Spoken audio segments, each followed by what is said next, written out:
Hi, my friends. Today I want to present you a new story. Enjoy watching it.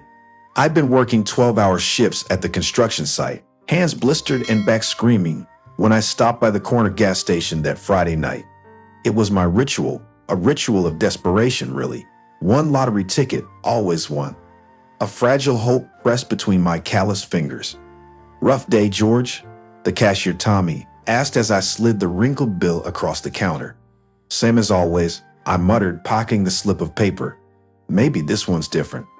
I laughed bitterly, but something inside me trembled. I didn't know why, but my hands shook as I tucked the ticket into my wallet. 2 nights later, exhaustion pulled me into bed before I even checked the numbers. When I woke, the Sunday sun streaming through the cracked blinds, I almost forgot. But habit pulled me to the kitchen table where yesterday's newspaper lay folded. My heart pounded as I matched one number, then another. By the 5th, I could hardly breathe. By the 6th, I was on my feet, the chair clattering backward. No way, I whispered, my voice shaking. 34 million? 34. The walls seemed to close in.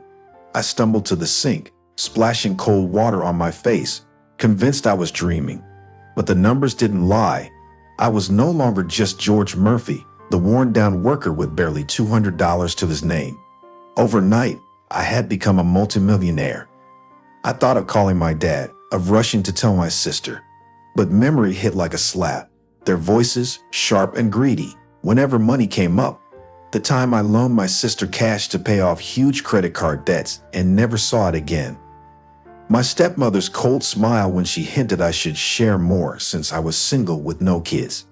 Betrayals wrapped around me like chains. No, I couldn't tell them. Not yet, maybe not ever. Instead, I called the only person who works in a low-paying job as a plumber had never once asked me for a dime, Uncle Walter. "George," he answered, his voice thick with the sound of a wrench clattering to the floor. "You are right, kid." I opened my mouth, but the words stuck. I couldn't tell him yet, not even him. "Yeah, I'm fine, just needed to hear a familiar voice." Walter chuckled. "Well, you got it. You sound shaken. Something happened?" "Maybe," I whispered, gripping the phone until my knuckles whitened. "Something big." And as I hung up, one truth seared through me. This ticket wasn't just a blessing. It was a test of every relationship I had ever known. I didn't sleep much after the numbers burned themselves into my memory. 34 million, the figure echoed in my mind like a drumbeat. But instead of celebrating, I devised a plan. I needed to know who in my family loved me and who only saw me as a wallet. The first test began with my sister, Angela. I called her late in the evening, my voice carefully strained, like I'd been carrying more than I could bear. "Angela, it's me. I lost my job today. Foreman said they're cutting half the crew. I don't know how I'll pay rent this month." There was silence, then a sharp sigh. "George, you've got to stop depending on people. I can't help you. I got kids, you know that. I just need a little. Don't make me feel guilty. You'll figure it out." The line went dead. I sat there, staring at the phone, my stomach hollow. The sister I once bailed out of credit card debt hadn't even asked if I was okay. The next day, I tried my father. "Dad, I'm in a bind. Could you loan me a couple hundred until I get back on my feet?" His voice hardened. "George, I've got responsibilities. You're a grown man. Don't drag me into your mess." I clenched the phone. "I'm your son. I thought maybe." "Enough. Handle it yourself." When the call ended, I laughed bitterly. Millions in my bank account, yet not a single hand reaching out, not out of love, not out of care. That night, I phoned Uncle Walter again. I didn't mention money. I just asked if he wanted company. "Of course, kid. Come by tomorrow. We'll fire up the grill." No hesitation, no conditions. And in that moment, I knew the lottery wasn't just money. It was the perfect mirror, showing me exactly who my family really was. Uncle Walter's porch light glowed like a beacon in the night. The air smelled of charcoal and hickory as he flipped burgers on the old rusted grill. No judgment in his eyes, no questions about money, just a smile. "Grab a plate, George," he said warmly. "You look like you haven't eaten since yesterday." I tried to mask the storm inside me. Been a rough week. He nodded slowly, eyes narrowing with that quiet wisdom of his. Family? I sank into the lawn chair. Yeah, I asked for help. They all turned their backs. Walter set down the spatula and sat across from me. George, do you need help? Why didn't you call me right away? I have some savings.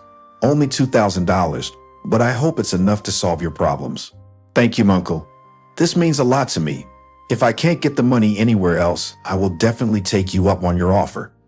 Uncle Walter smiled and said, blood doesn't always mean loyalty. Loyalty's what you see when the lights go out and no one's watching. His words cut deep. I wanted to tell him everything about the ticket, the millions, the test I was running, but something in me hesitated. If even Uncle Walter knew, would he see me differently too? I just needed to know if anyone had my back, I admitted. Walter leaned forward. George, you don't need half the world on your side. You just need one or two who won't let go, no matter what. The rest. He waved his hand dismissively. Dead weight. For the first time in days, I felt my chest loosen. Maybe this test wasn't about exposing betrayal. Maybe it was about uncovering the rare gold of true loyalty. Walter clapped me on the shoulder. You're not alone, kid.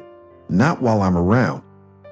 The night air grew heavy, not with despair this time, but with a dangerous idea forming in my mind. If the lottery was a mirror, maybe it was also a weapon. A weapon I could wield to finally separate the loyal from the parasites. And for the first time since holding that winning ticket, I smiled, not from joy, but from resolve. The living room was tense, thick with silence, as my family sat across from me. My father's arms were crossed, my mother's lips pursed tight, and my sister fidgeted with her phone, avoiding my eyes. They had gathered only because I told them it was urgent. I set the crumpled lottery ticket on the table between us. The faint numbers glowed under the lamp. That's it. My sister scoffed. You dragged us here for a scrap of paper.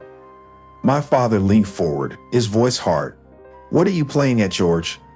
I let the pause stretch, the weight of their impatience filling the room. This ticket, I said slowly, is worth more than all of us ever imagined. My stepmother's eyes widened. You mean you won? I didn't answer directly. Instead, I leaned back. What I want to know is this. Where were you when I needed a hand last week? When I asked for a loan to cover rent? When I needed someone to just listen? Their faces shifted, guilt, irritation, disbelief. My father slammed his fist lightly on the table.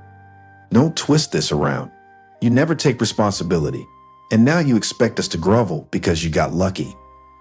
My sister snorted. Honestly, if you won, you owe us. We've supported you for years. Heat surged in my chest, but I forced my voice calm. Owe you? No.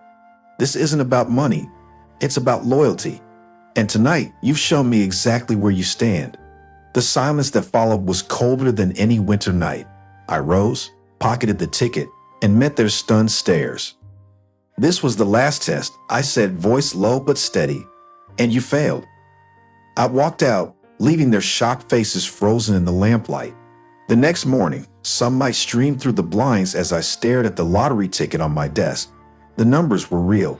The prize was mine, millions within reach. Yet my thoughts kept circling back to last night's confrontation. I could already hear their voices in my head. You owe us, my sister had said. Don't twist this around, my father had barked. The truth was clear.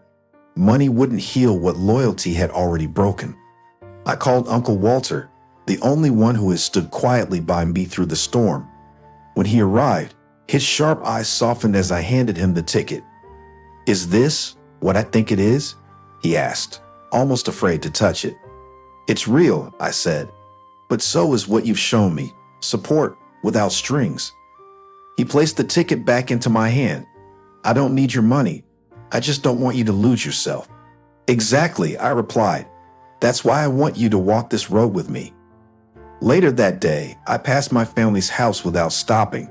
The ticket wasn't just a fortune, it was a mirror, reflecting who truly valued me and who only valued what I could give. As I folded the claim form, I felt lighter than ever. The millions weren't the lesson. The lesson was knowing who I could trust when the lights went out. They say money changes people, but I learned something far greater. It reveals them. My family saw the millions as chains to bind me tighter to their demands. Uncle Walter saw nothing but me, the same person I had been before fortune knocked on my door. I claimed the prize, but I left behind the hunger for their approval. No mansion, no luxury car, no extravagant display could compare to the freedom of walking away from manipulation and choosing my own worth. When the check cleared, Uncle Walter clasped my shoulder. "Use it to build, not to bind," he said. His words stayed with me. Loyalty cannot be bought, only proven.